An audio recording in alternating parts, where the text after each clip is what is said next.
Bueno, entonces estamos con el tema del karma. Vamos a continuar porque es muy importante. ¿Qué? Mm, Déjenme hacer más grande esto para que lo puedan ver bien. Ahí está. Hasta te lo puse un poquito más grande, si se deja. A ver, ahí está en 219. Todavía podemos subirla a lo mejor a 230. Todavía un poquito más. Son 250. Listo. Bueno, entonces, estábamos hablando del karma y vimos que del karma vienen las cosas que nos suceden. Todo lo que nos sucede es karma. Y todo lo que nos sucede es karma por dos razones. Una, porque obviamente lo que pensamos, hacemos y decimos genera nuestro presente. ¿Sí? Eso es como muy lógico.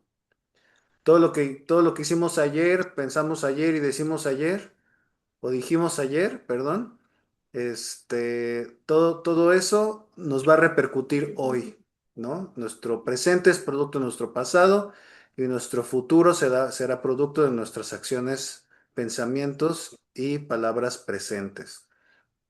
Pero también el karma también todo lo que nos sucede es karma, porque el karma no solo es causa y consecuencia, sino también es percepción de realidad, ¿sí? La percepción de la realidad. Eh, el karma es creado por la ilusión del ego. A lo mejor le suena un poquito complicado esa frase de la ilusión del ego, pero es algo así como ser mamá, ¿no? Eh, Ser mamá es una de las felicidades más grandes del mundo. Les voy a poner un ejemplo que acaba de suceder en mi familia. Estaba platicando con un sobrino y mi sobrino me dice que a veces el llanto de un bebé que escucha ahí cuando está en su casa le perturba, le molesta, ¿no? Entonces él está en su casa y hay un bebé que está llore, llore, llore, impredeciblemente, a veces en la mañana, a veces en la tarde. Él trabaja home office y entonces es complicado para él tolerar esa parte, ¿no? Y entonces yo le decía, lo que pasa es que el llanto nos mueve cosas de adentro de nosotros, emociones, ¿no? Que él me decía es que estamos programados biológicamente para responder de alguna manera al llanto. O sea, cuando alguien llora, pues nosotros respondemos automáticamente, ¿no? Entonces no podemos sí, permanecer tan fácilmente indiferentes a un estímulo así, porque el llanto pues está programado para que para como una alerta, ¿no? Como un grito, por ejemplo. Le digo, sí, pero cuando nazca tu hijo, si es que tienes hijos, el día que nazca, ese llanto va a ser el llanto más maravilloso del mundo, ¿sí? sí, Y eso es porque en sí las cosas no tienen una identidad por sí mismas. Las cosas, la característica de la realidad, una de las características de la realidad es que las cosas no tienen identidad por sí mismas. O sea, el llanto de alguien puede ser algo muy triste para nosotros o el llanto de alguien puede ser algo muy feliz para nosotros. En ese caso, cuando nace un bebé y llora y es nuestro hijo, pues imagínate la felicidad de una mamá que acaba de nacer su bebé y lo escucha por primera vez llorar, ¿no? Es una felicidad enorme. Claro que puede haber mamás que escuchen a su bebé llorar y se depriman, ¿no? O sea, no hay una sí, connotación de algo que para una persona es felicidad, para otra persona es lo peor, lo más horrible. terrible. Entonces las cosas no tienen una identidad propia, les damos identidad, les damos poder. Les decía yo, es como ser una mamá. ser mamá o ser papá es, pero yo digo las mamás porque esa identidad se defiende mucho más, ¿no? Hay mujeres que se definen como mamás a sí mismas y entonces cuando los hijos se van les da este síndrome del nido vacío, ¿no? Entonces sus hijos ya crecieron, ya se casaron, ya viven aparte, ya la van a visitar de vez en cuando, pero ellas siguen siendo mamás. O sea, ellas piensan que nunca se deja de ser mamá. Y en realidad, ¿qué es ser mamá? O sea, ser mamá es parir un hijo, porque en ese caso, pues las mamás adoptivas, pues no serían mamás, ¿no? Mamá, Y una mamá adoptiva puede ser más mamá que una mamá biológica. claro, También hay mamás que pues abandonan a sus hijos, entonces, ¿qué tan mamás son esas mamás? O hay mamás que maltratan a sus hijos, que es mejor que esos hijos no tuvieran mamá porque son terrible. golpeadoras, se ensañan con ellos y entonces ser mamá no, o sea, como que para nosotros tenemos una idea. Déjenme aquí admitir a los que están ya.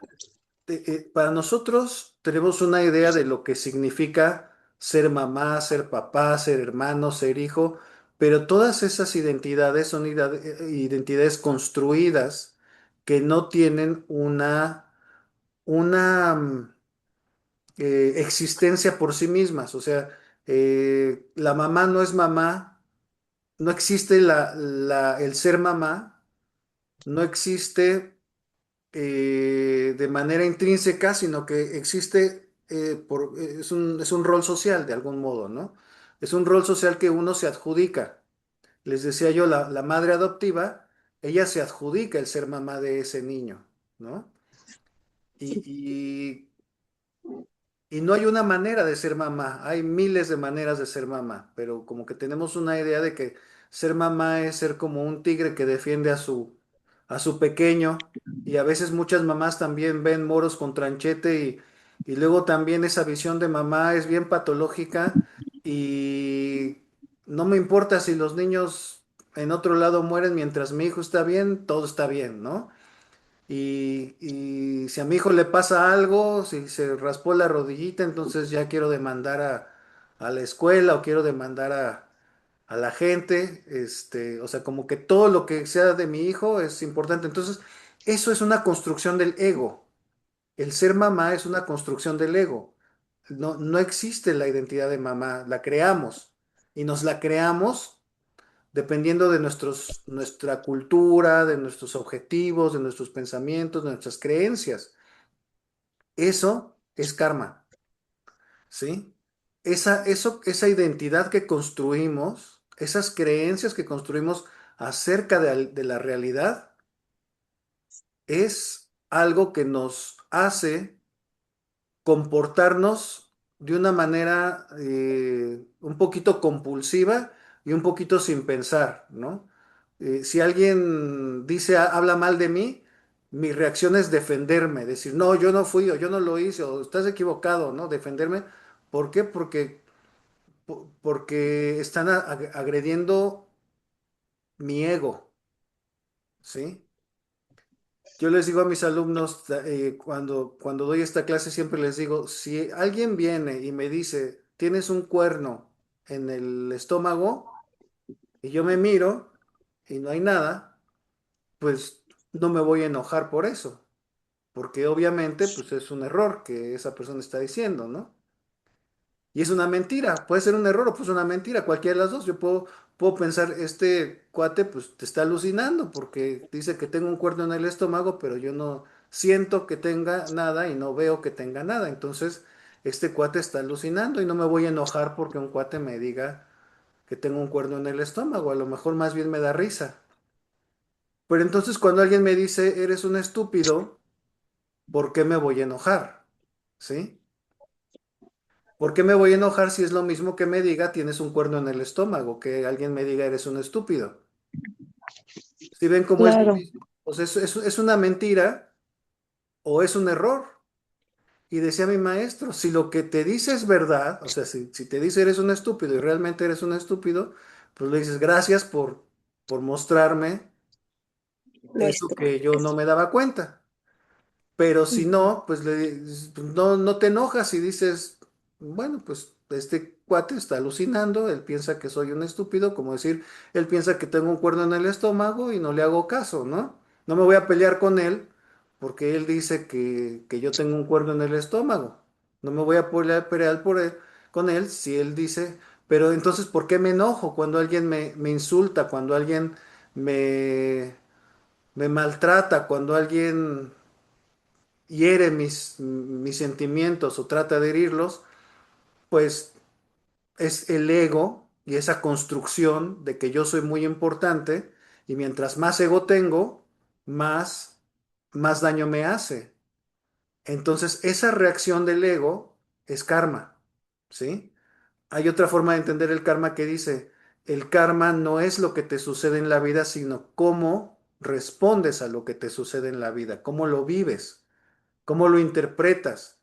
Si te pasa algo malo y tú lo interpretas como, bueno, pues se me ponchó la llanta, pero esto nada más me retrasa o voy a aprender a cambiar una llanta o voy a buscar amigos que me ayuden, no sé, tomarlo de una manera, finalmente la vida es experimentar, ¿no? Pero como yo tengo la idea de que tenía que llegar a cierta hora, tenía que ser tanto tiempo en mi trayecto, y como ya se me ponchó la llanta, ya se me echó a perder todo, ¿no? Entonces, ese es el ego, el que se enoja es el ego. El ego es el que hace todo, el desastre, todo, todo, todo, siempre. Estaba viendo ahorita un video de un cuate que se fue 3 semanas de viaje y como le canceló el Airbnb y tuvo que andar de uno a otro, de uno a otro, estuvo como en 4 Airbnbs, se la pasó muy mal. Bueno, él dice que se la pasó muy mal, yo no creo que se la haya pasado tan mal, pero eh, es como tú percibes esa realidad, ¿no? En lugar de disfrutarlo todo, te la pasas quejándote de todo. Y todo eso es ego, ¿no? O sea, la realidad es que estar vivo o estar consciente, estar despierto, ser un ser consciente, es una maravilla. Somos soles, somos energía, somos luz, pero nosotros nos vemos como simples humanos y como humanos bien, pues ahora sí que bien pinchurrientos que tenemos que defendernos de que alguien nos diga una cosa como eres un estúpido, ¿no? Tenemos que defendernos porque nosotros no aceptamos que somos seres increíbles y que esa persona también es un ser increíble que simplemente él se ve como un humano ordinario, ¿sí? Pero somos más que esto, somos más que humanos, somos más que ordinarios. Entonces, ese es el problema del karma. El karma es aquello que te hace percibir la realidad desde el ego de una manera condicionada, ¿no? Ot- Otra manera de entender el karma es que el karma es como tú ves la realidad, pero no la ves como es, sino que la ves con unos lentes empañados, con unos lentes sucios como esa señora que todos los días la vecina lavaba sus sábanas y las tendía y esa señora decía, ay, esa vecina es muy sucia, siempre sus sábanas las lava y quedan igual de sucias, siempre están sucias sus sábanas, hasta que se dio cuenta que lo que estaban sucias eran las ventanas. Entonces lavó las ventanas y ya las sábanas ya estaban limpias, ¿no? Pero ella se quejaba de la vecina porque era una vecina muy sucia porque siempre sus ventanas, sus sábanas estaban sucias, ¿sí? Así somos nosotros. Vemos la realidad y la vemos con un montón de cuestiones preconcebidas y todas esas cuestiones preconcebidas lo único que hacen, nos hacen muy estrecha nuestra visión de la realidad y eso hace que eso genera el sufrimiento, eso genera todo el sufrimiento, todo, todo, todo el sufrimiento es generado por el karma, que es la visión desde el ego, la visión errónea de la realidad. Entonces, lo que tenemos que hacer es ir deconstruyendo ese ego tan exacerbado que tenemos, aunque no lo crean, tenemos un ego muy exacerbado, ¿no? Entonces de ahí vienen algunos rituales del budismo. El budismo echa mano de un montón de técnicas, pero que son eso, técnicas, no tienen un significado como, a ver, como ese ejemplo, ¿no? Por ejemplo, el postrarse. ¿Entienden cómo es postrarse cuando digo postrarse? ¿Sí? O sea, el hincarte y poner la cabeza en el piso, ¿sí? El postrarte frente a un Buda, pues pudiera ser como pensar que te estás postrando ante un dios o algo así, pero en realidad la práctica de la postración es para, para disminuir el ego, ¿sí? Porque nosotros pensamos que somos lo máximo, lo más importante, y como a mí me van a hacer esto, y entonces cuando tu ego comienza a disminuir y cuando empiezas a tener real humildad, el ego empieza a sufrir, pero entonces el postrarte es mostrar humildad, ¿no? Y mientras menos ego tienes, más feliz eres. Y entonces, por eso hay gente que se postra miles de veces ante un Buda, pero el Buda dice que, o sea, que todos los seres son lo más valioso, todos los seres vivos. Entonces, te postras ante las enseñanzas, pero no te postras ante el Buda como una deidad, sino te postras eh, ante algo que tú crees que te va a ayudar, ¿no? Pero la postración simplemente es un ejercicio de humildad, o sea, sí lo tienes que ver como un ejercicio de humildad, ¿ok? Entonces, a veces en otras religiones, pues la gente se postra también, pero se postra con otro sentido, se postra porque como que le rinden como sumisión a un Dios, ¿sí? O como una súplica, ¿no, doctor? O También. como una súplica, como pedir algo, exactamente. Pero nosotros sabemos en el budismo que los budas no son todopoderosos, no son omnipotentes. Son omniscientes, quiere decir que tienen sabiduría, una sabiduría infinita, o sea, sí tienen conocimiento. La omnisciencia sí es parte del Buda, pero la omnipotencia no. O sea, si el Buda fuera omnipotente, pues ya con su sabiduría te quita el karma o te quita, pero no lo puede hacer. El único que lo puedes hacer eres tú, ¿sí? Entonces, bueno, por eso muchas cosas que se hacen en el budismo se interpretan de una manera como si fuera otras religiones, pero aquí tienen un sentido muy distinto. Tú sabes que no, que te estás postrando para reducir tu ego. No te estás postrando o para pedir algo, ¿no? Para pedirle a un Dios que te haga un favor o que te dé algo, que te ayude en algo. Puedes pedir inspiración aquí que te inspire para que tú puedas lograr algo. Pero no puedes pedir que cambie algo en ti porque solo tú lo puedes cambiar. Eso lo tienes que tener claro, solo tú lo puedes cambiar. Entonces, eso es el karma, ¿sí? El karma es cómo vemos la realidad y como la vemos de un modo condicionado, como la vemos de un modo limitado, eso hace que tengamos consecuencias kármicas.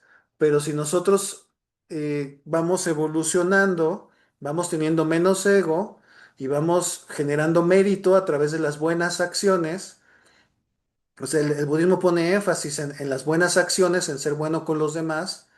Entonces, gracias a los demás, tú puedes alcanzar el estado de liberación, el estado de Arhat, que es un estado iluminado, que no es todavía la budeidad o la iluminación total, pero ya es un estado donde ya el karma ya no te afecta. Bueno, más bien ya no generas más karma, perdón. Todavía estás sujeto al karma pasado que hiciste, pero a partir de ahí ya no generas más karma, solo generas dharma. Entonces, como que todos vamos trabajando, se dice que los discípulos del Buda alcanzaron ese estado de Arhat y más adelante alcanzaron la iluminación, como el Buda, ¿no? Entonces, bueno, ya hablamos de esto, de la certeza del karma, de que pequeñas cosas pueden crear grandes consecuencias, que el karma no desaparece, que no puedes pedir, no puedes esperar tener algo si no has creado las causas para eso, y que el karma se exhausta, o sea, que el karma positivo que generaste, que ahorita estás viviendo, se va a acabar y pues tienes que generar más karma positivo para el futuro. Que el karma negativo que generaste en el pasado, cuando te pasan cosas negativas ahora, se exhausta el karma negativo y ya después te van a pasar cosas positivas. ¿Ok? Em, Dijimos que el karma puede ser de palabra acción o mente. Em, Vimos las 10 acciones la clase pasada, que dice el Buda, debemos de evitar tomar la vida de otros seres, tomar las cosas que no nos son dadas, tener una conducta sexual inapropiada, eh, No, mentir. Perdón, ¿alguien iba a preguntar algo? No. No calumniar, no ofender, evitar decir palabras sin sentido, evitar. no se vieron. La clase pasada vimos esto. ¿Sí se acuerdan o no se acuerdan? No. Bueno, entonces Sí, sí lo vimos. Sí, sí lo vimos. Perdón, sí, sí lo vimos. sí, sí, Sí lo porque les vimos. decía yo, Sí, sí, perdón, sí. la consecuencia de tomar la vida de otros seres es la enfermedad. Justo, la enfermedad viene de tomar la vida de otros seres. Si enfermamos en esta vida es porque hemos matado a otros seres. Y la mejor manera de tener una larga vida es cuidar. Doctor, siento como que se está cortando, no sé si soy yo o es su internet. Déjame abrir la puerta para ver si entra un poquito mejor la señal. Bueno, un segundo.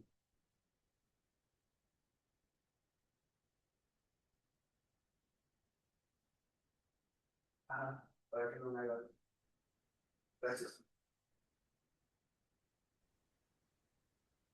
Creo que ya va a mejorar ahorita el internet. Ok, entonces sí les decía yo que la consecuencia por ejemplo, de mentir, pues es que la gente no te crea, que de ofender, que es ser una persona físicamente desagradable. Entonces todo lo que nos pasa en esta vida tiene que ver con vidas pasadas que hemos generado, que el Buda nos dice eviten hacer estas cosas y hacer las contrarias, cuidar la vida, ser generoso, tener una conducta sexual cuidadosa, apropiada para su comunidad, porque además en el budismo no hay como una norma así de que, o sea, como que tienes que adaptarte a la sociedad en la que vives, ¿no? O sea, no hay algo bueno, Ya totalmente no se bueno. escucha. Mm, Doctor, ya no estamos escuchando, como que se está cortando. demasiado. A ver. Ah, pensé que era yo, pero es el No, internet del doctor. sí, porque a mí también no se escucha. Ahorita ya no se escucha nada. Vamos a esperar a ver si lo repara.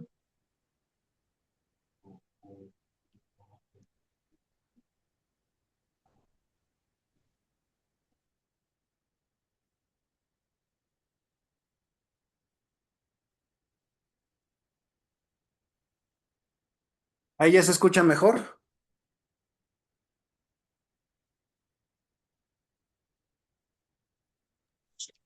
Ahorita se escuchó bien, pero no se escuchaba nada.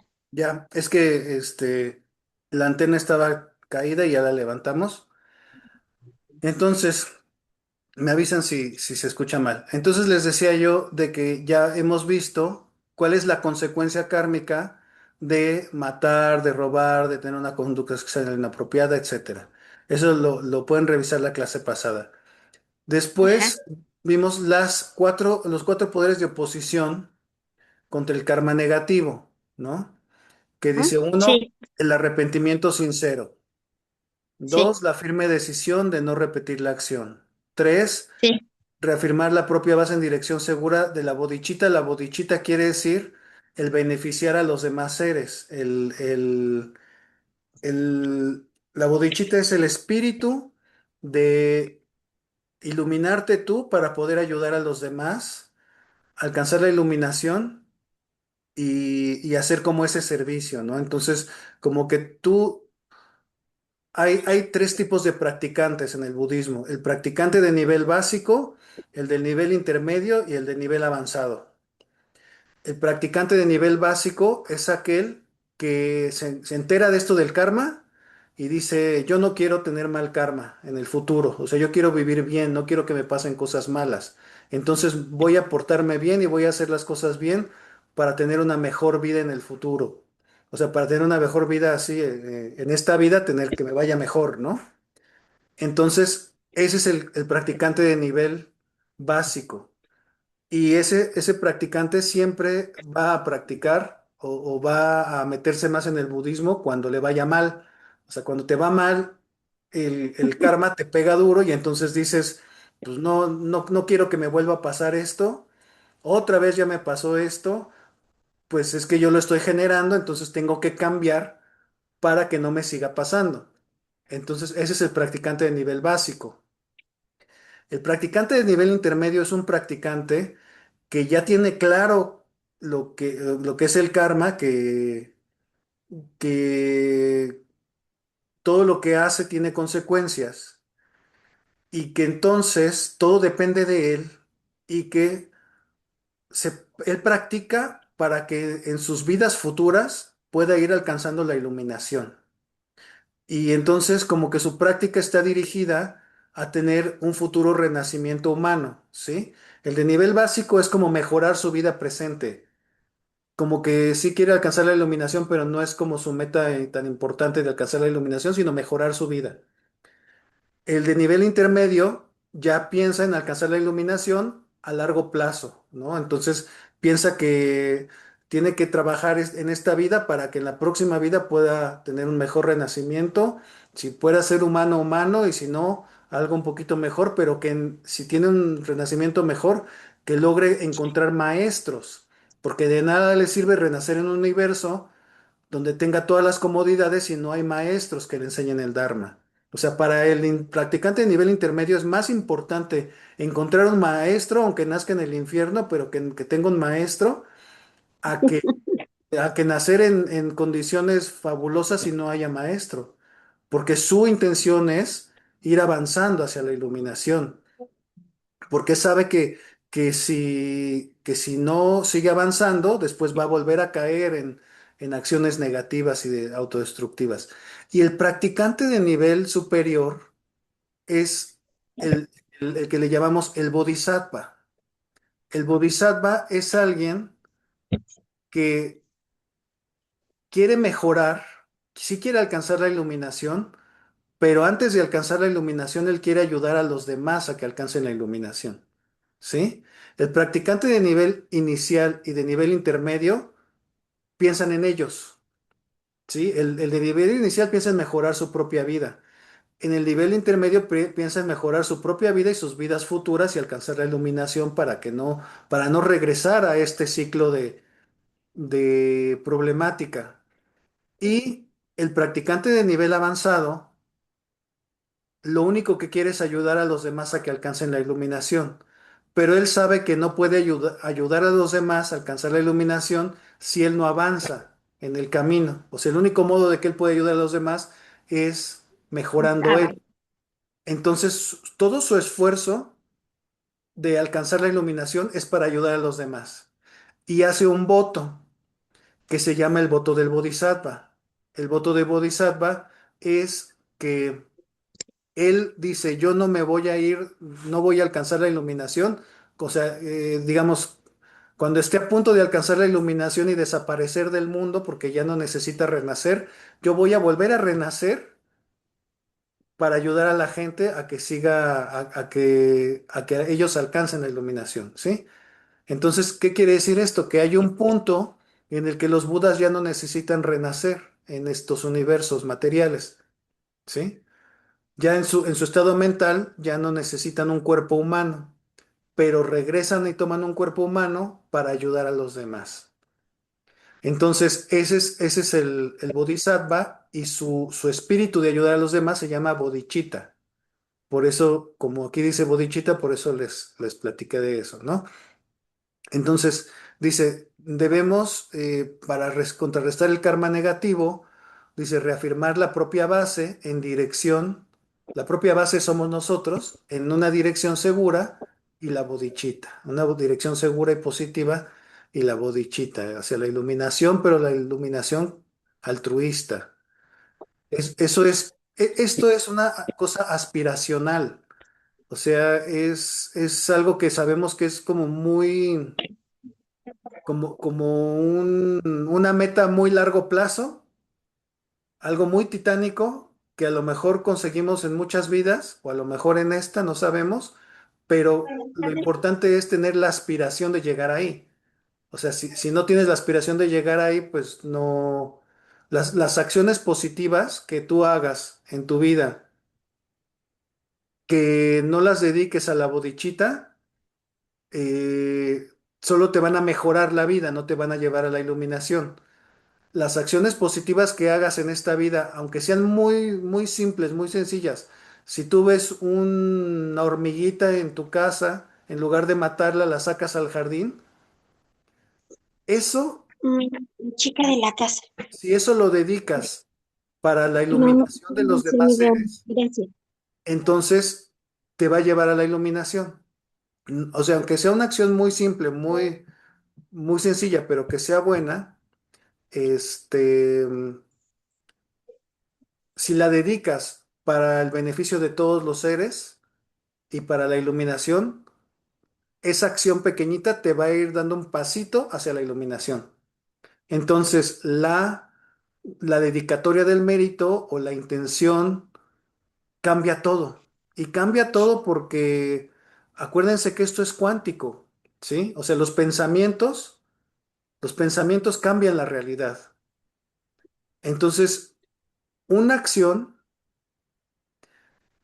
un pensamiento puede cambiarlo todo, todo. Pueden hacer que una acción muy simple sea muy poderosa, pero también hacia lo negativo. O sea, ahorita les dije a lo positivo, pero hay gente que les decía yo que hace el bien como crear un centro Teletón, pero la intención es evadir impuestos.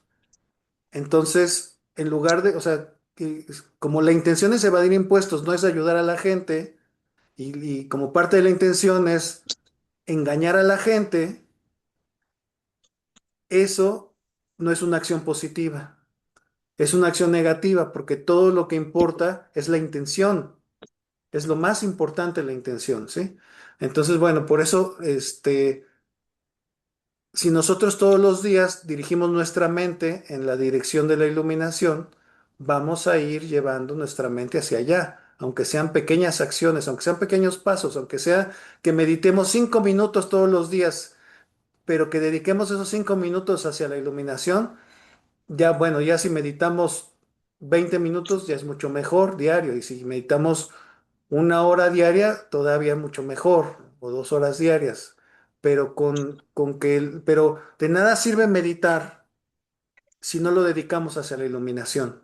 Aunque meditemos 20 horas, si no lo dedicamos hacia la iluminación, No sirve de nada. nos, no, o sea, nos sirve como el practicante de nivel inicial para mejorar nuestra vida, pero no nos va a llevar a salir de este ciclo, y el karma sigue, pues seguimos generando karma y seguimos cayendo en acciones tarde o temprano, pues en acciones negativas, porque el karma es producto de nuestros deseos, ¿sí? O sea, ¿por qué sufrimos? Sufrimos porque hay algo que deseamos. Deseamos ser felices y pensamos que nuestra felicidad está en tener algo o en tener a alguien a nuestro lado. Y entonces, cuando esa persona se va o la perdemos, o cuando la tenemos ansiedad de perderla, ¿sí? Entonces eso genera el sufrimiento, o sea, la necesidad de tener cosas o el creer que nuestra felicidad está basada en cosas externas a nosotros. Eso ya lo platicamos. Entonces, bueno, ¿cuáles son las partes de una acción? Hay acciones que son completas e incompletas. Nosotros queremos generar acciones completas positivas, no incompletas positivas. Lo ideal es que sean completas positivas. Entonces, ¿cuáles son las partes de una acción? Primero pensarlo, tener como un plan, después intentarlo, llevarlo a cabo, y para intentarlo, pues necesitamos un objeto, o sea, necesitamos alguien a quien ayudar, por ejemplo, ¿no? Si no ayudamos a alguien, si pensamos en ayudar a alguien, pero no tenemos a quien ayudar, de nada nos sirve tener buenos pensamientos. O sea, las buenas acciones no son buenos pensamientos, son buenas acciones. Entonces, pensarlo es bueno, pero pensarlo y intentarlo es mejor. Realizarlo es llevarlo a cabo. O sea, una cosa es intentarlo y otra cosa es realizarlo y completarlo, ¿sí? Y tener un resultado, que el resultado sea de acuerdo con la intención. Aquí lo voy a poner, con la intención. Si nuestro resultado no es de acuerdo con la intención, entonces no nos sirve. Y la confirmación es que ya una vez que lo lograste, que el resultado fue de acuerdo con la intención, te sientas satisfecho. Entonces vamos a poner un ejemplo. Tú quieres, tú quieres ayudar a una persona, aquí quieres ayudar a un niño a que termine su carrera y ese niño no tiene dinero y tú le vas a dar dinero para que termine su carrera, ¿no? Entonces la intención es buena, lo piensas, pero si no tienes un niño a quien ayudar, no sirve de nada, ¿sí?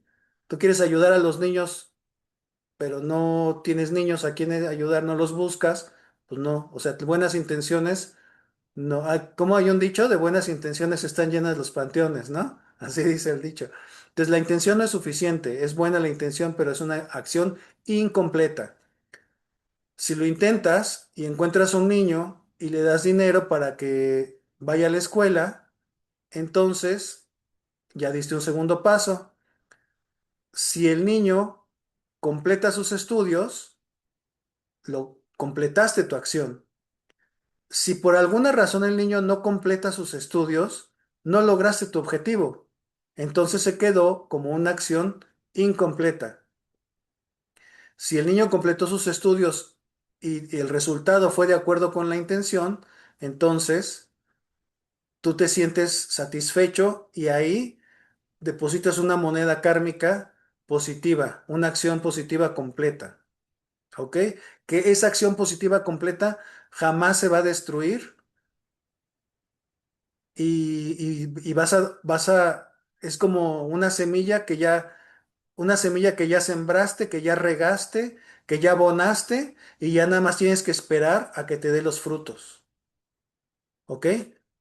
Lo mismo, por ejemplo, si quieres ayudar, tú quieres salvar la vida de un animal, de un perrito.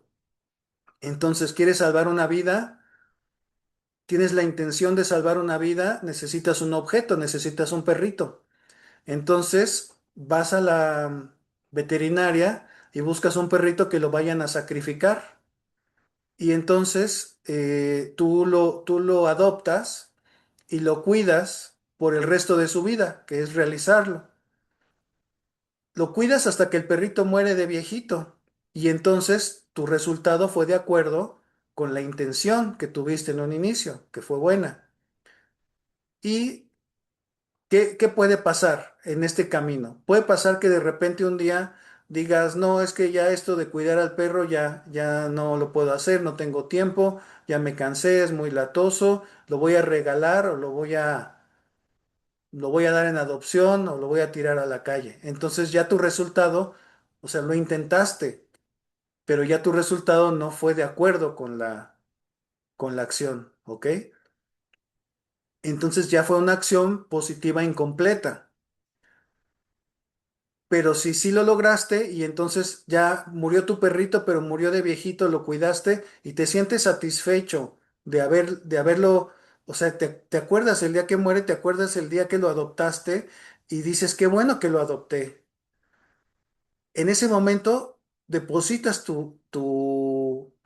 moneda kármica positiva, siembras tu semilla, ya la regaste, ya la abonaste, y ya nada más tienes que esperar a recibir los frutos de esa acción positiva, ¿ok? Si esto mismo lo haces dedicándolo a la iluminación, entonces es mucho más poderoso, porque además, a ver, pero ahí hay dos pasos que estoy omitiendo. Uno es dedicarlo hacia la iluminación, es bueno, y dedicarlo hacia la iluminación para el bien de todos los seres es todavía mejor. Porque si tú lo haces nada más por tener buen karma, eres practicante de nivel básico. Si tú lo haces por alcanzar la iluminación, tú eres practicante de nivel intermedio. Y si tú lo haces por alcanzar la iluminación por el beneficio de todos los seres, entonces eres un practicante de nivel avanzado. Ajá. Eso es lo que cambia solamente con pensarlo. La acción es la misma. El mismo trabajo te costó cuidar al perrito hasta que falleció. El mismo trabajo. Pero tu mentalidad fue diferente. Entonces cambia el potencial de la acción, ¿sí? Y lo mismo pasa al revés. Si alguien te hizo daño y tú piensas en vengarte, es un pensamiento negativo, pero eh, no generas como tanto karma negativo como que llevas a cabo tu venganza que te imaginaste. Si lo intentas, pero en el proceso te arrepientes y ya no lo haces, bueno, pues es un karma incompleto, negativo.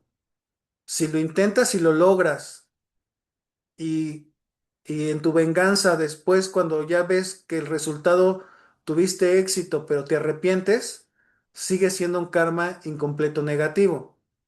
Pero si lo intentas, lo piensas, lo planeas, lo intentas, lo realizas, el resultado es de acuerdo con tu intención y al final dices, qué bueno que le fue mal, qué bueno que lo logré mi venganza.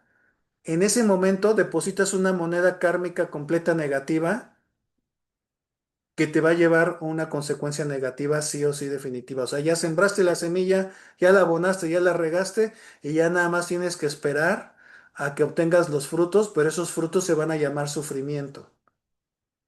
Esos frutos se van a llamar sufrimiento. Entonces, hay acciones completas e incompletas.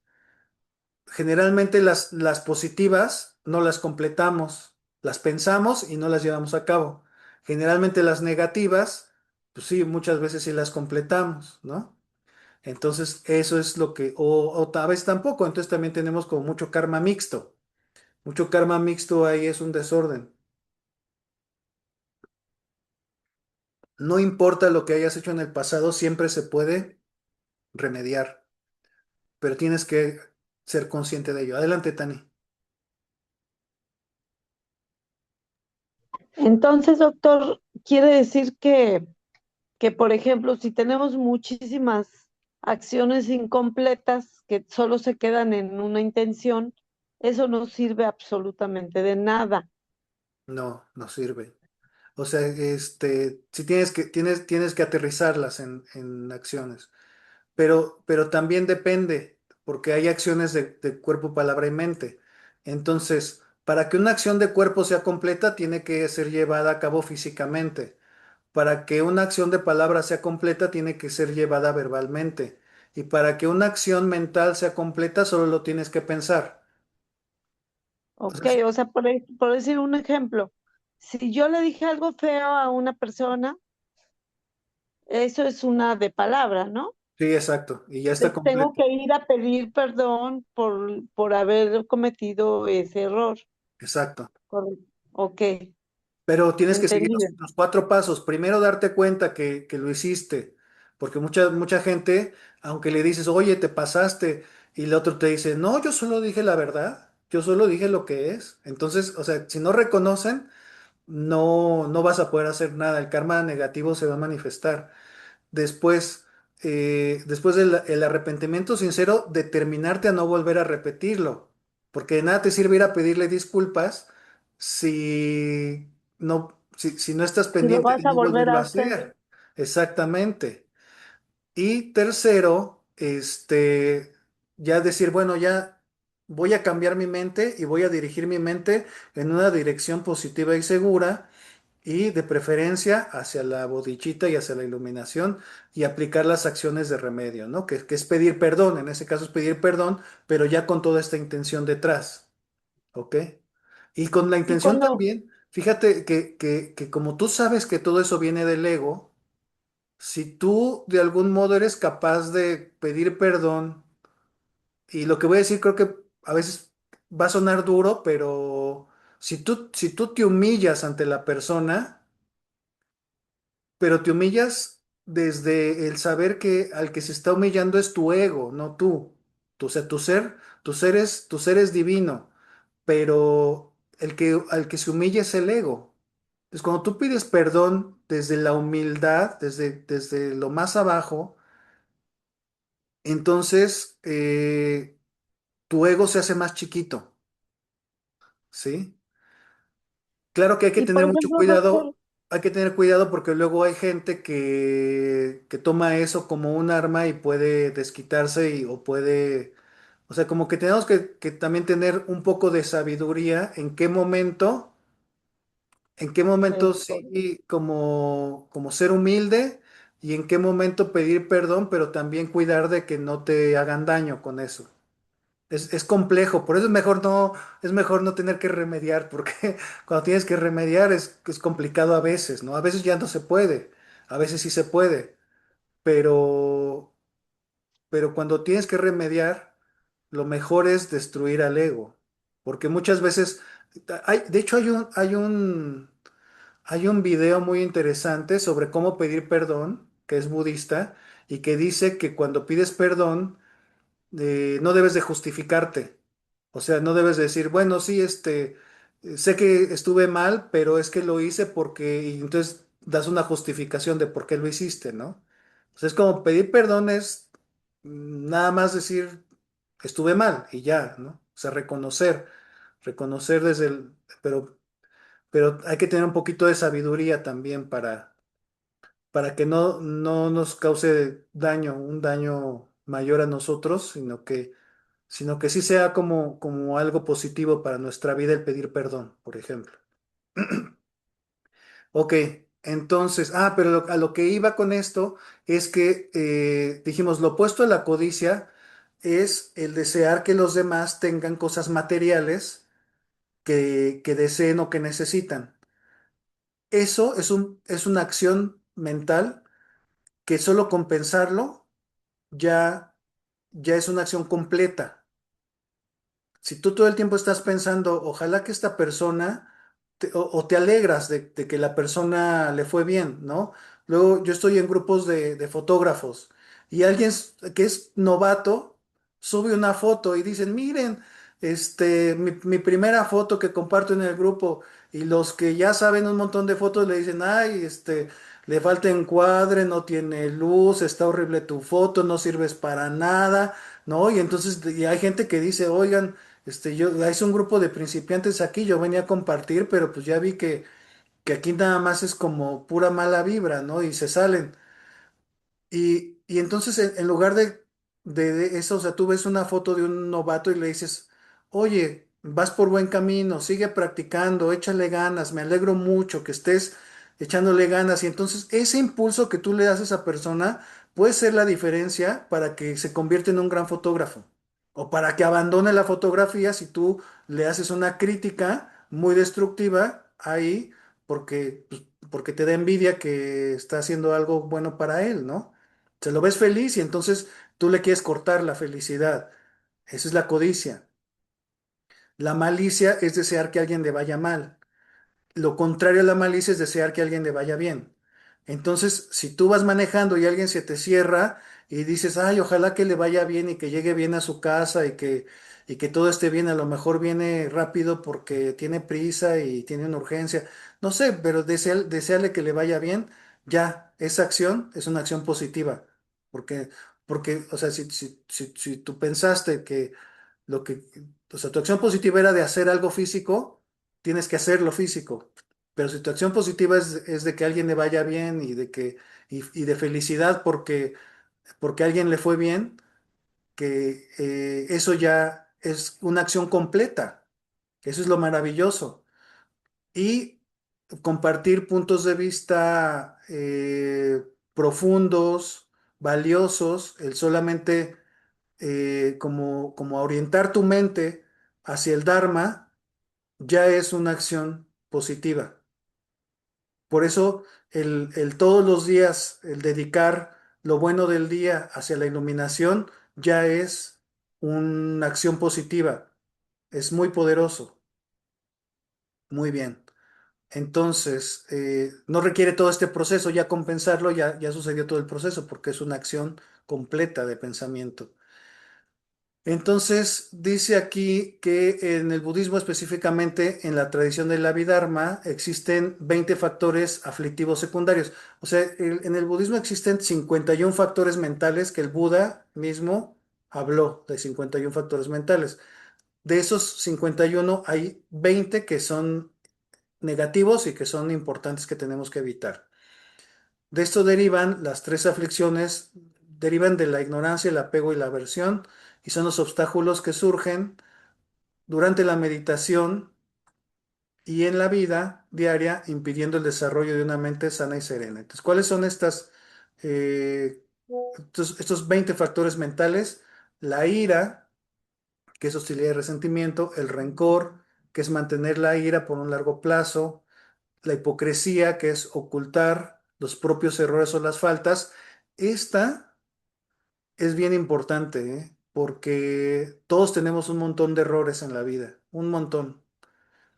Y reconocer o sea, reconocer que hemos cometido muchos errores y que es normal y está bien, que los seguimos cometiendo y probablemente los cometeremos, eso es muy bueno. El reconocer eso es muy bueno, porque lo podemos mejorar y no te genera mala autoestima.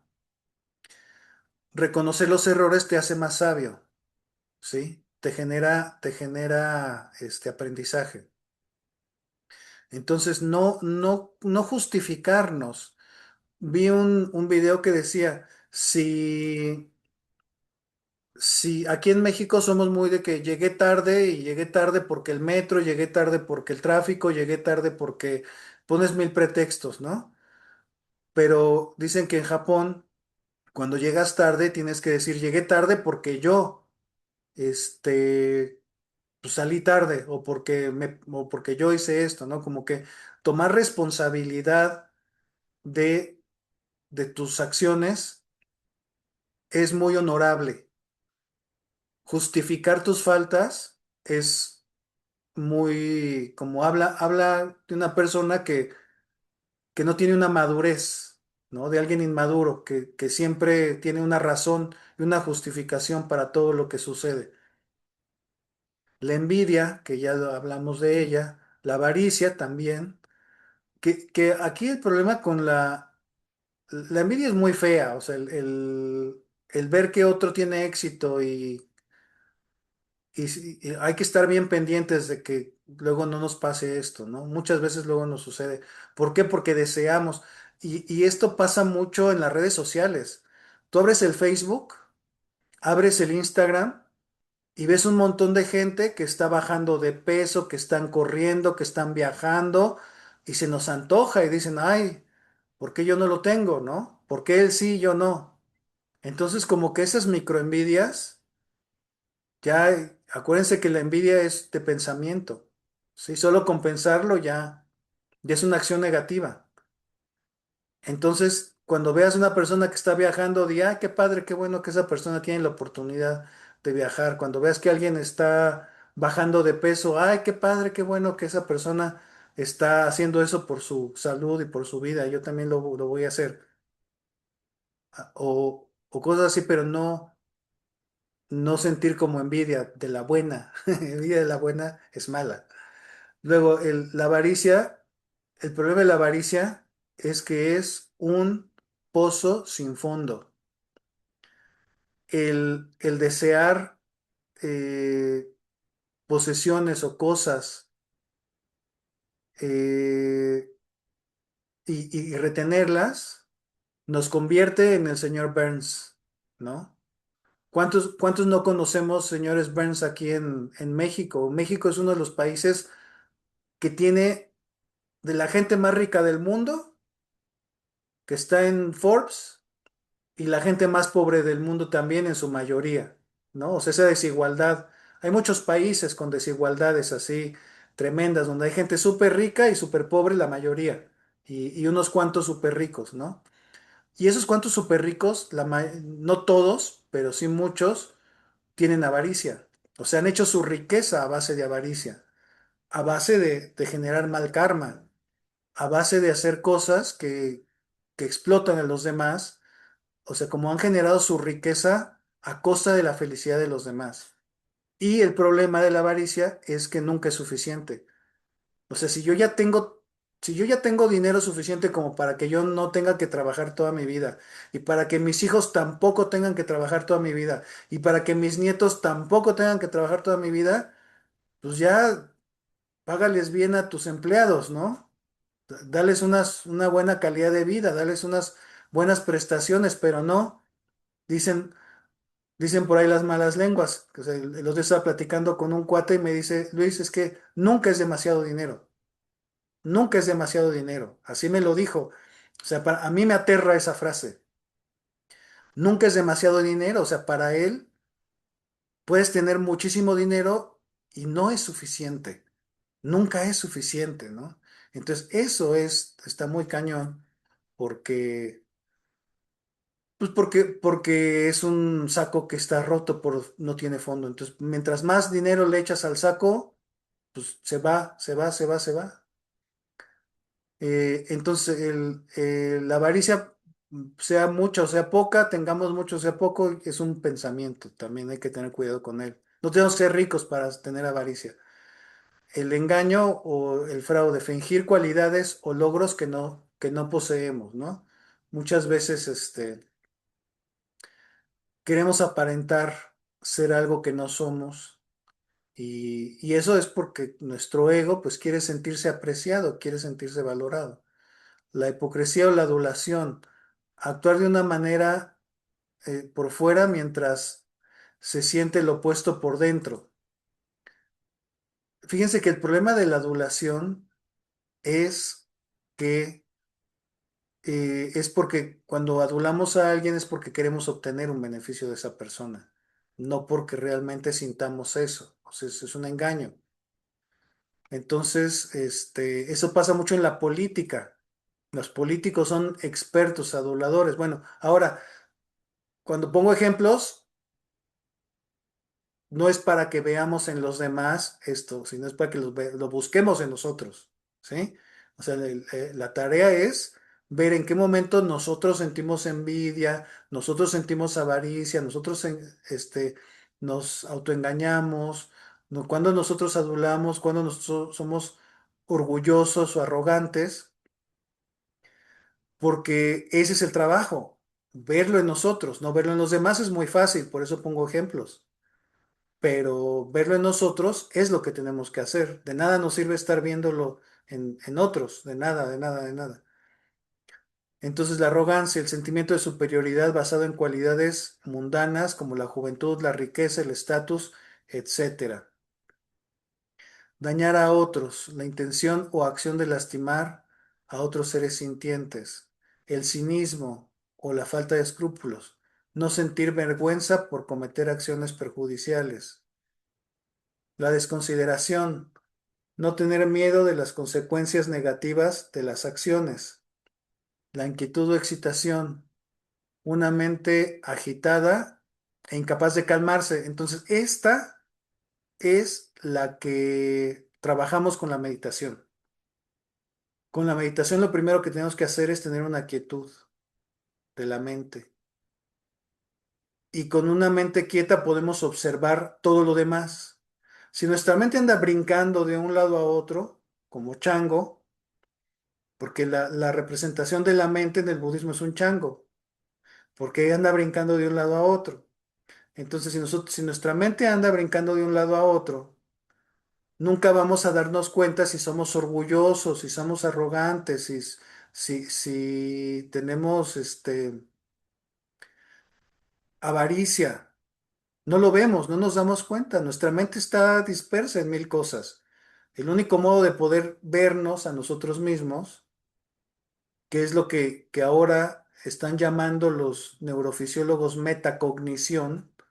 La metacognición es observar nuestros pensamientos. Pero para que haya metacognición necesitamos primero una paz mental. Si no hay paz mental, pues no hay metacognición, no hay modo. Entonces, el 12, es importantísimo trabajar con nuestra mente. Todos ellos los tenemos que detectar y los tenemos que cambiar, que modificar al opuesto. La somnolencia, la pesadez mental, la falta de claridad mental, la incredulidad, la falta de fe o confianza en las enseñanzas virtuosas o en el potencial de uno mismo, la pereza, la falta de entusiasmo o esfuerzo en la práctica espiritual o actividades constructivas, el olvido, la falta de atención plena o falta de recuerdo de las instrucciones o compromisos. Aquí lo dice así de compromisos porque cuando uno tiene un maestro espiritual dentro del budismo, el maestro te pide que hagas cosas. Por ejemplo, te puede pedir, bueno, vas a repetir, este mantra lo vas a repetir 10 veces todos los días. Ese es un compromiso que haces con tu maestro, no lo debes de romper. O que el maestro te dice, vas a meditar todos los días 20 minutos. Entonces es un compromiso que haces con tu maestro que no debes de romper. Cuando tú haces un compromiso con un maestro, es una cosa muy fuerte. Y dentro del budismo, hay una parte dentro del budismo tibetano que se dice que cuando tú aceptas a alguien como maestro, pues es porque lo vas a seguir sus enseñanzas, no lo aceptas como maestro así porque sí. Y entonces dice que para que una de las prácticas que se hace para aceptar un maestro es que tienes que seguirlo y observarlo durante 3 años. Si después de 3 años tú ya te diste cuenta que tu maestro es congruente y realmente es sabio y realmente eh, te puede guiar hacia la iluminación, entonces lo puedes aceptar como maestro. Pero primero tienes que observar 3 años y ya después lo puedes aceptar. Ya una vez que lo aceptas como maestro, pues lo que él te diga lo tienes que hacer, porque ya lo aceptaste como maestro, ¿no? O sea, es todo un proceso bien, bien serio el de escoger un maestro en este sentido. O sea, el punto de buscar un maestro es algo muy serio y es algo de mucho compromiso, de comprometerte con él y con el camino, ¿no? Entonces, mi intención con darles este curso es inspirarlos para que algún día ustedes busquen un maestro y lo encuentren y lo sigan. Y por lo menos ahorita que ustedes generen la aspiración a que encuentren un día un maestro, ¿sí? Y hay un montón de maestros y además, cuando digo maestro, lo digo genéricamente, no lo digo, o sea, como en español sabemos que puede ser maestro o maestra, incluye maestra. Hay muchas monjas budistas que yo sigo, o sea, ahí está Annie Rinpoche, está ahorita una maestra que está dando un curso, este, que estoy tomando un curso, ahorita se me fue su nombre, pero es una gran maestra, o sea, de maestros budistas hay maestros hombres, maestras mujeres, que son muy avanzadas en el camino espiritual. Y tanto hombres como mujeres es lo mismo. O sea, no hay distinción desde la época del Buda, el Buda ordenó monjes y monjas. Y tanto hombres como mujeres tenían los mismos derechos y los mismos, y eso fue muy revolucionario en la India, ¿eh? También enseñaba sin importar la casta o la clase social, que también eso fue muy revolucionario porque la espiritualidad estaba restringida para O sea, tú podías, solo podías ser brahman si pertenecías, si nacías en la casta brahman. No podías ser, no podías ser maestro espiritual si no nacías en la casta brahman. Todos los que no nacían en la casta brahman, ninguno tenía acceso a ser un maestro espiritual, ninguno. Y cuando el Buda empieza a ordenar a gente intocable, o sea, de los demás, la casta más pobre, y los vuelve maestros budistas, se hace una revolución, ¿sí? Entonces eso es eso fue muy, muy revolucionario en su época. Entonces, bueno, la observancia de la falta de introspección, la distracción, que es una mente que divaga, incapaz de concentrarse en un objeto, la falsa pretensión o creencias incorrectas sobre la realidad del karma. El karma, como ya vieron, es un tema que requiere mucho estudio, muchísimo estudio, no es un tema tan sencillo. A lo mejor se los estoy resumiendo mucho, pero es un tema que ya vieron que tiene como partes y que tiene, que se estudia, pues. Entonces, es ahí donde tenemos que entrarle a, si nos interesa cambiar nuestro karma, entrarle a conocer más, estudiarlo más, puede ser con diferentes maestros. Yo he tomado la misma enseñanza con diferentes maestros y con cada maestro, aunque es la misma enseñanza, siguen el mismo texto, pero ponen ejemplos diferentes y eso te aclara mucho más. Entonces no importa que tomes la misma enseñanza con otros maestros, es muy bueno, siempre y cuando pues, tengan la misma línea, que sean budistas, porque si tomas una enseñanza del karma budista y tomas una enseñanza del karma hinduista, van en direcciones diferentes. El karma, la definición de karma hinduista es como destino, como no lo puedes cambiar. Ya el destino es que tú fueras pobre y vas a ser pobre toda tu vida y todos tus hijos, todos tus descendientes van a ser pobres. Esa es la concepción del karma hinduista. No puedes hacer nada para cambiarlo. Dios así lo quiso. Y en el budismo es el karma es producto de tus acciones y lo puedes cambiar y puedes cambiar tu futuro porque tú estás creando tu futuro en tu presente. No hay un destino preexistente que ya esté escrito y que no puedas corregir, ¿no? Entonces, por eso también es importante ver de dónde tomas la enseñanza, porque si lo tomas de una corriente y después tomas de otra, pues te vas a confundir. Hay que tener cuidado con eso. Las aflicciones secundarias dice que es el término general que esta entrada se refiere a un estado de ser perturbado por el surgimiento de cualquiera de las aflicciones anteriores. O sea, quiere decir que la aflicción secundaria es cuando caíste en una de las anteriores y no te diste cuenta. El no darse cuenta de las aflicciones anteriores es la veinteava, ¿no? Identificar estos factores es crucial en la meditación, ya que permite reconocerlos cuando surgen y aplicar los antídotos apropiados para cultivar estados mentales más virtuosos. Entonces, bueno, esto es como lo básico, básico. Ahora, hay enseñanzas ya más profundas, donde, por ejemplo, dice, cuando yo encuentre una persona que me haga daño, lo voy a ver como mi maestro, ¿sí? ¿Por qué dice eso esa enseñanza? Porque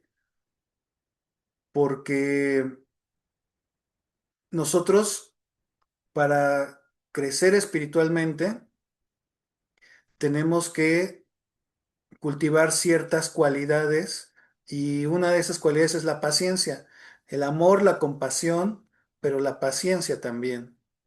Entonces, ¿cómo vamos a cultivar la paciencia cuando hay alguien cuando no hay nadie que nos colme la paciencia? ¿Sí? O sea, si yo quiero mejorar mi paciencia y estoy con gente que no me colma la paciencia, nunca la voy a mejorar. ¿Sí?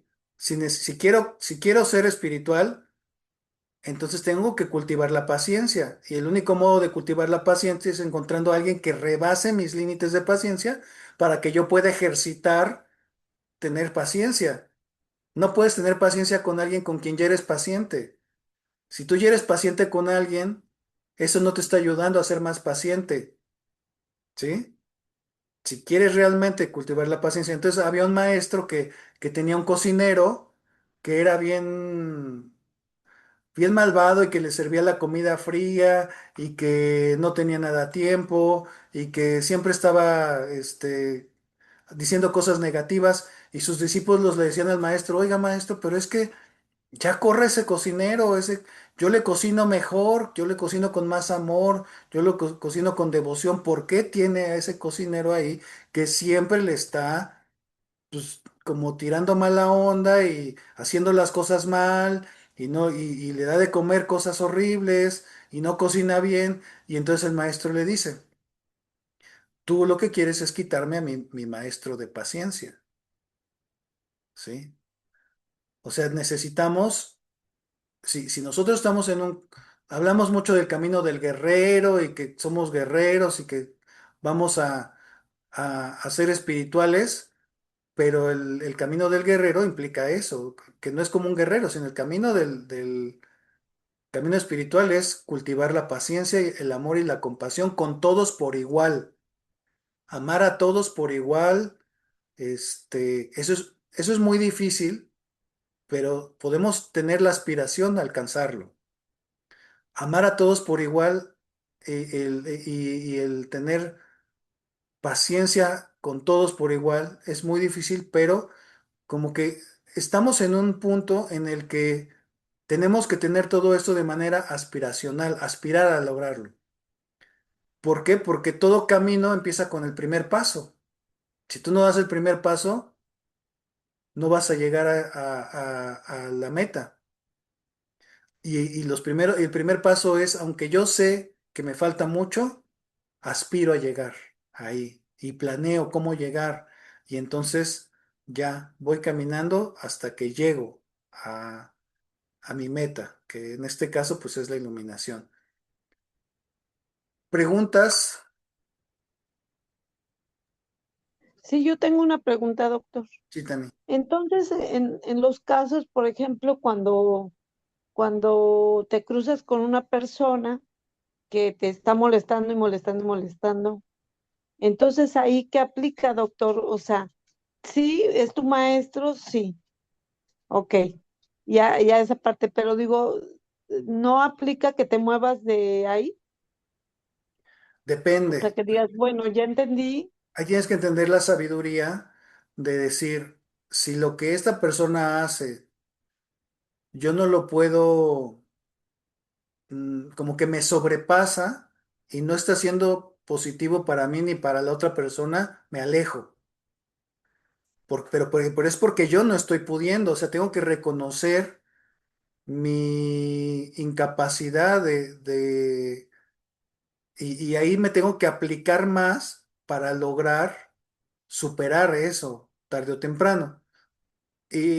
Pero lo ideal sería que una persona que te está moleste y moleste es la persona que más te va a ayudar a crecer como persona, a evolucionar. O sea, Es que yo tengo una amiga ajá, que es así, perdón que te interrumpa, que es así, que es, o sea, ella está con un maestro tibetano. ajá. Y entonces yo no entiendo un poco porque ella tiene problemas en su matrimonio, pero fuertes. O sea, bueno, muchas situaciones y lleva muchos años. Entonces, dice que su maestro le dice que no se vaya, Ujú. que tiene que estar ahí. O Sí. sea, por eso, por lo que explicas tú, Ahora ya ¿no? entendiste, exactamente, ahora ya entendiste, porque su marido es un maestro de paciencia y porque el estar ahí está quemando karma negativo, pero solamente que realmente ella lo ve así. O sea, si tú no eres budista y estás ahí nada más revolcándote en el dolor y generando odio y resentimiento, estás haciendo lo contrario, te estás llenando de resentimiento.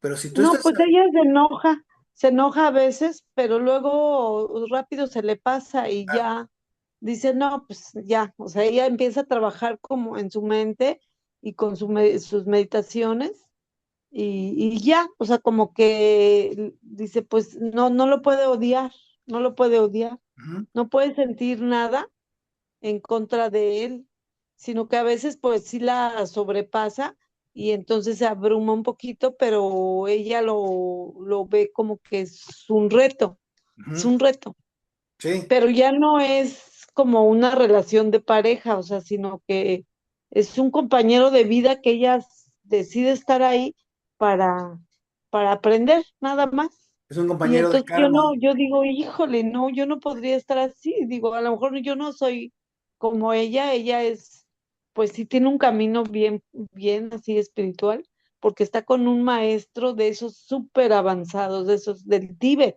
su maestro es tibetano. Entonces, Entonces, es imagínate fuerte.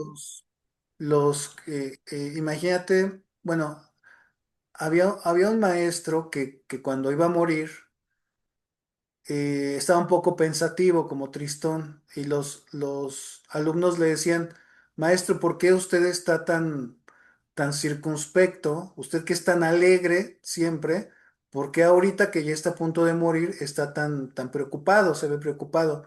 Y dijo el maestro, porque todas las señales que, que, que estoy viendo de mi muerte, estoy viendo que me van a llevar a un reino muy positivo, a un lugar muy positivo, que probablemente llegue a un reino superior. Y yo toda mi vida he pedido renacer en los infiernos, en los peores lugares, para poder ayudar a la gente en esos lugares. Yo no quiero renacer en un reino superior. Yo quiero renacer en los peores lugares para ayudar y seguir ayudando.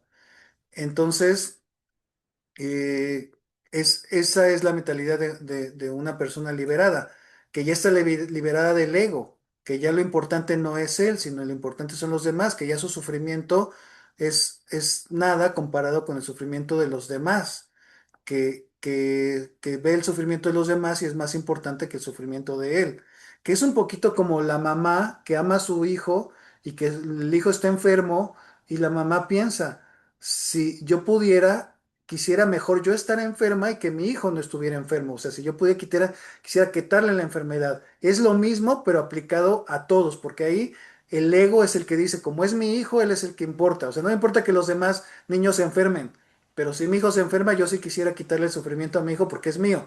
Entonces, por eso es el ego, ¿sí?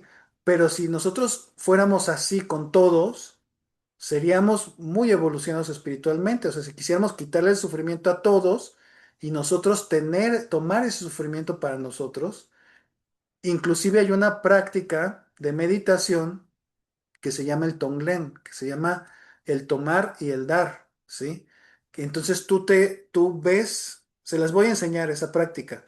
Tú ves a una persona que esté enferma, imaginas que sale un humo de su cabeza, que es el sufrimiento y la enfermedad, te imaginas que ese humo lo respiras y lo llevas a tu cuerpo y que toma su enfermedad. Y entonces deseas tomar la enfermedad de la persona y su sufrimiento y su dolor. Y después imaginas que ese humo negro en ti, en tu cuerpo, se convierte en luz, tú lo transformas en luz y le mandas la luz a esa persona y piensas, le deseas que se cure y que sea feliz y que se curen sus aflicciones mentales, ¿no? Entonces, lo que tomas es el sufrimiento y lo que das es tu felicidad. Tomas su sufrimiento y das la felicidad. Lo que normalmente la gente quiere hacer es lo opuesto, quiere tomar la felicidad de los demás, quitarle su felicidad y darle el sufrimiento a los demás, ¿no? Entonces, imagínate que esos maestros del Tíbet, en un momento dado, les hacía falta un karma que tenían que vivir muy fuerte para dar un salto, y entonces llega la invasión china, los meten a la cárcel y los empiezan a torturar. Y ellos tienen que generar compasión con la gente que los tortura. Ellos tienen que generar amor para esa gente que los tortura. Y es una práctica que se vuelve real. O sea, que ellos piensan, yo toda mi vida me entrené para ese momento. Y ese momento fue mi examen de titulación, ¿sí? Ellos no lo buscaron, pero sabían que el karma les podía llegar y les llegó. Y cómo lo vivieron? A lo mejor como Víctor Frank, ¿no? Que estuvo en el campo de concentración, pero él dijo, ustedes pueden capturar mi cuerpo, pero yo soy libre. Mi mente no la van a tocar ustedes, ¿sí? Y todos los demás se murieron asustados o llenos de resentimiento, los que sobrevivieron, y él no, él encontró ahí su camino, su sentido. Eso es una persona espiritual. Ahora, si haces eso todavía dedicando el mérito hacia, o sea, todo lo malo que te suceda, que sea para purificar tu karma y que sea para el beneficio de los demás, eso se convierte en algo mucho más poderoso y lo podemos hacer todo el tiempo. Todo lo malo que nos pase, decía mi maestro, uno que se llama Lama Ole Nidal, uno de mis maestros que se llama Lama Ole Nidal, decía, todo lo malo que te sucede, velo como una bendición. Otra vez lo voy a repetir. Todo lo malo que te sucede, velo como una purificación. Todo lo bueno que te sucede, velo como una bendición. Todo lo malo que te sucede, lo estoy repitiendo, velo como una purificación. Lo malo como una purificación. Todo lo bueno, velo como una bendición. ¿Sí? Como una bendición porque tienes que verlo como dar gracias, como que tú no lo generaste. Y todo lo malo lo tienes que ver como que tú lo generaste. Entonces, lo tienes que purificar, ¿no? Y, y otra cosa es importantísimo, es entender las cuatro marcas de la existencia, que no sé por qué no se las puse aquí, pero las cuatro marcas de la existencia son cuatro marcas de la existencia. Son, a ver, uno, todo está en constante cambio. ¿Sí? Eso es muy fácil de ver, ¿no? Todo en el universo está cambiando. Todo, todo, todo. Nosotros mismos estamos cambiando. No somos los mismos hoy que ayer, que hace un año, que hace 10 años. Somos diferentes. Cada instante somos otro. Y tenemos la posibilidad de ser otro. Y tenemos la posibilidad o sea, nos cuesta mucho cambiar porque nos hemos comprado la idea del ego, de que me llamo Luis y que Luis es así. Pero si de un momento a otro tú puedes darte cuenta que tú no eres todo lo que crees que eres, puedes dar un salto cuantitativo y cualitativo enorme en el cambio, pero todo está en vencer al ego. O sea, todo lo que sostiene tu identidad, lo que tú crees que es tu ego. Lo que tú crees que eres, es tu ego. Pero si tú de un momento a otro te das cuenta que el cambio es natural, que es normal y que esa continuidad que tú crees que existe es ficticia, tú la generas esa continuidad, sabes que de un momento a otro puede ser radicalmente otra persona. Y hay gente que lo logra. O sea, hay gente que le pasa algo en la vida y cambia radicalmente su forma de ser, ¿sí? Pero a veces tienen que vivir cosas traumáticas para cambiar, pero nosotros deberíamos de aprovechar el entender que estamos cambiando para saber que podemos cambiar radicalmente si lo queremos. O sea, porque no somos lo que creemos que somos, somos mucho más o mucho menos. O sea, como no somos toda esa bola de cosas que creemos que somos y en realidad solo somos algo muy sencillo como somos luz o amor o, o somos como algo muy sencillo que es existimos. Y ya nos complicamos de existencia, pensamos que somos seres humanos y que tenemos hermanos y hijos y un montón de cosas que tenemos ahí como ideas preconcebidas que sí las tenemos, pero de manera convencional, no de manera absoluta. Sí, o sea, es como les decía yo de la mamá. La mamá es mamá porque ella decide ser mamá y porque la sociedad la ve como mamá, ¿sí? pero si ella decide no ser mamá, aunque haya parido un hijo, no es mamá, ¿sí? Entonces, eso quiere decir que nada tiene identidad inherente. Todo tiene una identidad relativa. Eso es lo que quiere decir. Todo lo vamos a poner en minúsculas. Todo tiene identidad relativa. ¿Qué quiere decir relativa? La identidad que tienen las cosas es una identidad convencional, es una identidad que le damos nosotros, ¿sí? Es una identidad creada.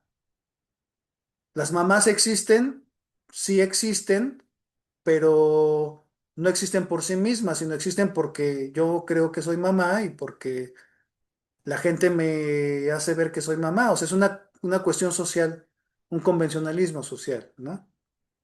Y además no hay una mamá igual a otra. O sea, el ser mamá cada mamá es única e irrepetible, ¿no? Pero como tenemos una idea de lo que es ser mamá, entonces yo me voy a comportar como lo que yo creo que pienso que debe de ser una mamá, aunque, aunque no existe realmente algo así. Tres, todo está interconectado o interrelacionado. Está interrelacionado o todo es interdependiente. ¿Qué quiere decir eso? Que para que exista un maestro tiene que tener discípulos. O sea, lo que te hace maestro son tus discípulos, no que tú te digas maestro. Lo que te hace empresario es tener una empresa, no haber estudiado algo empresarial, ¿no? Lo que te hace mamá es que tengas hijos y que los cuides, no que nada más que digas yo soy mamá y ya. O sea, alguien que diga soy mamá y que nunca ha parido y que no cuida a un niño, pues es alguien que está trastornado, ¿no? Mentalmente. Entonces, todo es interdependiente. Para que las cosas existan, depende de todo lo que le rodea. Para que nosotros existamos, dependemos de muchos factores, como la microbiota, por ejemplo. Si no tuviéramos, o sea, nosotros, si no tuviéramos microbiota, no existiríamos como humanos. Si no tuviéramos virus adentro, no existiríamos como humanos. Si no tuviéramos familia o no tuviéramos padres o no tuviéramos, no sé, o sea, como que somos lo que somos gracias a un montón de fenómenos que si uno de esos fenómenos no hubiera sucedido, ya no existiríamos nosotros como, existiríamos de otra manera, ¿no? Se han puesto a pensar, hay una persona que hizo un cálculo y que dijo, para que yo existiera, tuvieron que haber dos padres, cuatro abuelos, no sé cuántos, bisabuelos, cuántos tatarabuelos, así. Y dice, si cualquiera de esos hubiera tomado una decisión distinta en su vida, yo no existiría. O sea, para que nosotros existiéramos, como nos conocemos hoy, dependemos de un montón de factores para existir. Y cuando esos factores cambian, nuestra existencia cambia, ¿sí? Cuatro,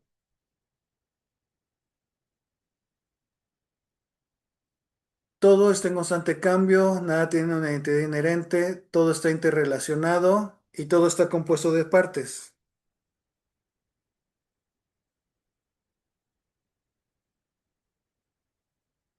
Ya dijimos, ¿no? De lo de la microbiota. Estamos compuestos de células, de microbiota, de partes del cuerpo, pero entonces no hay una parte del cuerpo que yo sea.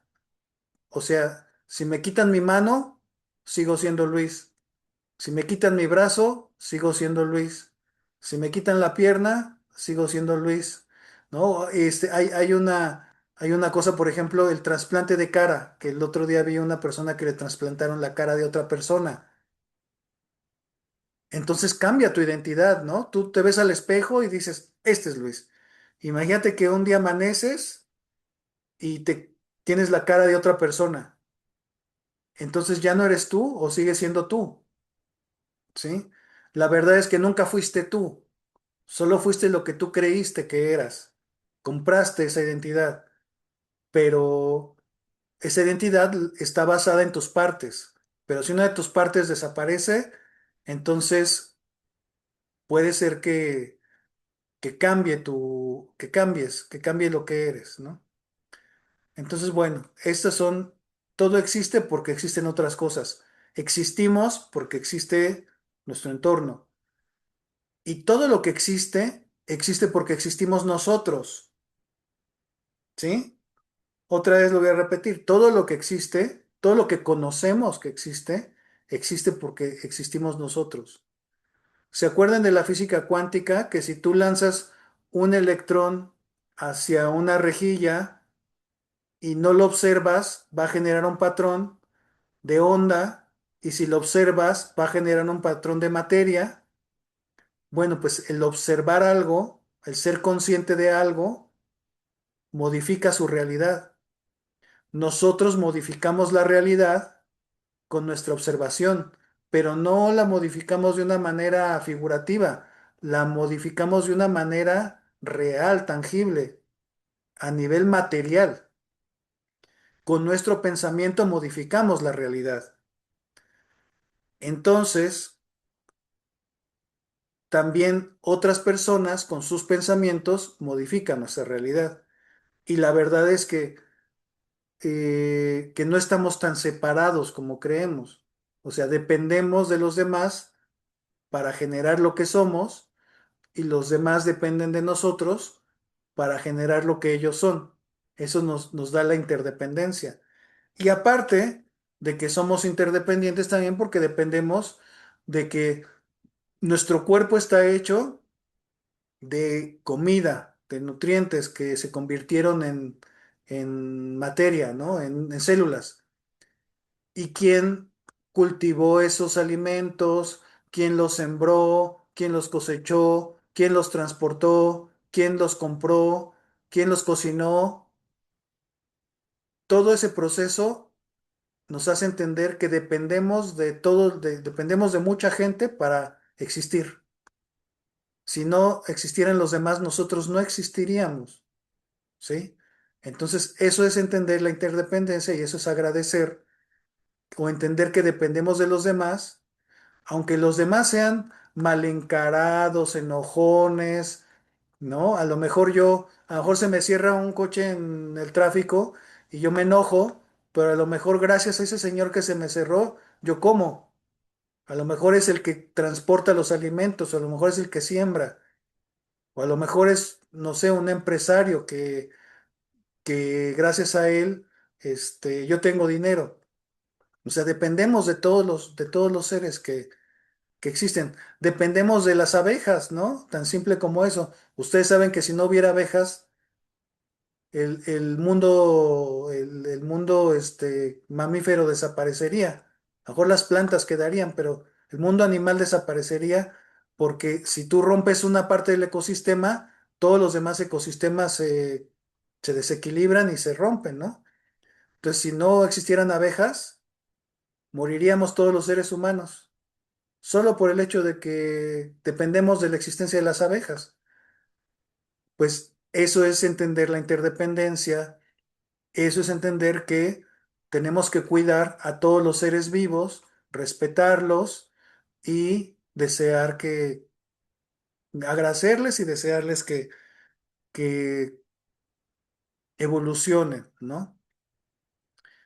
¿Preguntas hasta aquí? ¿Quedó muy claras las cuatro marcas de la existencia? Todo está en constante cambio. Sí, Gaby, ¿iba a hacer una pregunta? Sí. Adelante. Eh, la intención que hacemos no nos las ha mandado, profe. Y entonces, a partir de hoy, cuando yo haga la meditación, la tengo que dar la intención o el propósito, ¿verdad? Sí, exactamente. Meditamos y no solo el meditar, sino también cualquier cosa buena que hagas en tu día, puedes dedicarla. Pero eso sería hasta el final en la noche, ¿no? Porque si hago una cosa buena y otra cosa buena, sería mejor en la noche dedicar todas esas intenciones o No. cada una. Lo ideal es que cada acción positiva que hagas la dediques inmediatamente, pero yo les digo que lo hagan en la noche porque a veces no somos conscientes de lo que hicimos en el día y en la noche como Sí. que hacer un recuento y entonces dedicarlo todo en bloque. Pero lo ideal es que cada cosa positiva que hagas en el día, la dediques inmediatamente. Sí, es lo mejor. Pero bueno, sí, ya lo entendí, pero lo ideal sería que, por decir, no sé, ayudé a pasar a una persona a la calle porque había muchos coches y yo la Ujú. esperé, por decir así, ¿no? Sí. En ese momento ya pasamos la calle y dedico la intención haciendo todo lo que nos enseñó o No, nada más dibujándolo. solamente piensas que esto positivo que hice sea para el bien de Ajá, todos los seres. Ya, punto. otra vez. Que esto positivo que hice sea para el bien de todos los seres. O sea, no te quedes, Muchas gracias. que esto positivo que hice sea para el bien de todos los seres. No te quedes con el beneficio para ti, no te lo guardes para ti. Dedícaselo para todos los seres. Y ya con eso es suficiente. Muy bien, Ujú. gracias. ¿Qué otra pregunta tienen? Mm, mm. No, ya en lo personal ya estoy 12 minutos, ya puedo meditar porque no podía hacerlo. De repente me da sueño, pero ya me mantengo más firme y ya lo logro porque ha sido poco a poco, porque como no podía, sí me cuesta mucho trabajo, pero ahí voy, profe. Perfecto, perfecto, muy bien. Entonces, vamos a... estoy pensando si le avanzo un poquito más, pero yo creo que ya lo voy a dejar aquí porque ya no me da mucho tiempo en 10 minutos. Entonces, la próxima clase que tenemos es la de iridología y necesitamos la lupa y la lámpara. Y ya les decía yo que estas lupas son buenas, pero que esta que encontré es mejor. Y ya les mandé ahí el link para que lo puedan comprar. Y de las lamparitas también ya les dije que estas son buenas, bonitas y baratas. También ya les mandé el link. Y vamos a ver sobre todo la práctica de la iridología el día que nos veamos, la práctica, cómo tomar la lupa, cómo incidir la luz de la lámpara, cómo mover la lámpara. Por eso no les sirve una lupa con luz, porque la lupa que tiene luz, propia luz, es fija la luz.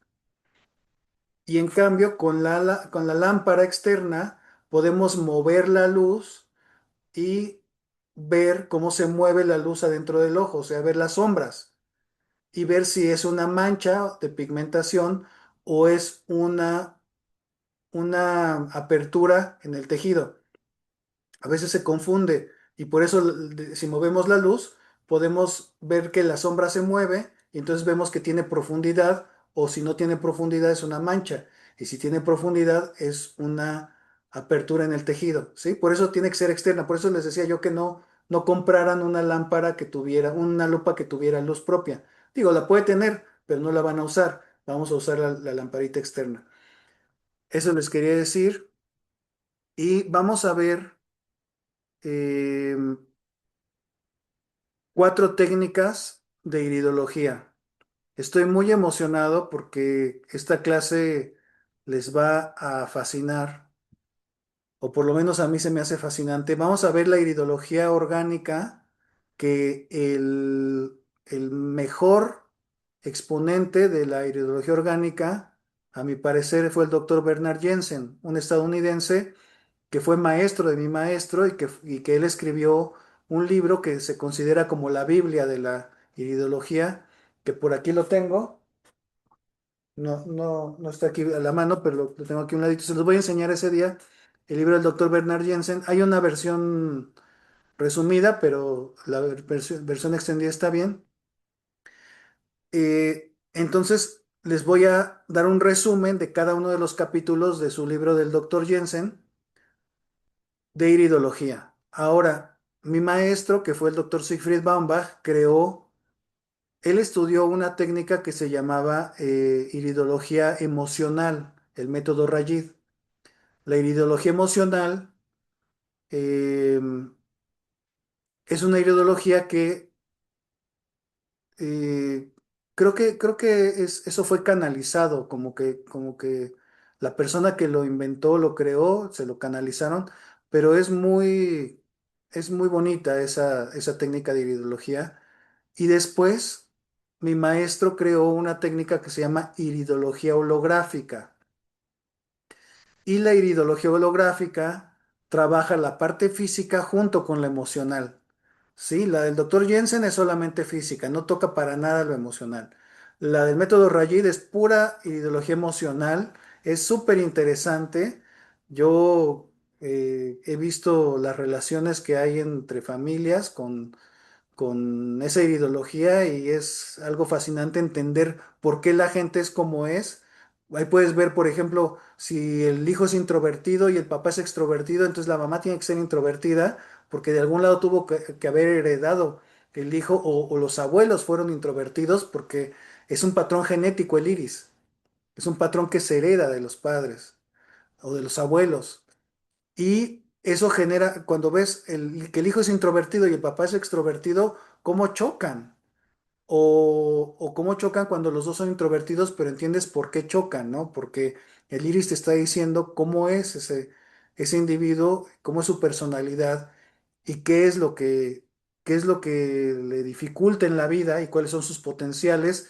Y entonces le puedes ayudar a la persona a desarrollar su potencial. Eso lo desarrolla mi maestro en su iridología holográfica más a profundidad, toda la parte del propósito de vida, que el método Rayet no, no ahonda en eso. Y de eso yo creé una síntesis que se llama, le puse iridología holística porque todavía no encuentro un mejor nombre, eh, pero es un método que toma como base la iridología holográfica del doctor Baumbach. Él lo relaciona mucho con la odontología neurofocal y con la parte de terapia neural. Su iridología lo lleva hacia ese punto. Y yo lo llevo hacia la parte de un cambio de aprendizaje, de aprendizaje metafórico. Entonces, va a estar muy interesante porque vamos a ver cuatro técnicas.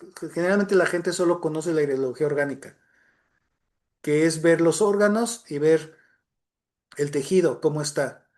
Y nosotros vamos a ver cuatro técnicas de iridología bien profundas, bien interesantes. Y el día de la presencial vamos a ver la práctica de cómo mover la lupa y la lámpara, y vamos a dibujar iris para que practiquen la observación, pero gran parte de la teoría la vamos a ver también en línea porque no me va a dar tiempo de verlo el día presencial, no me va a dar tiempo de ver toda esa información que vamos a hablar de iridología.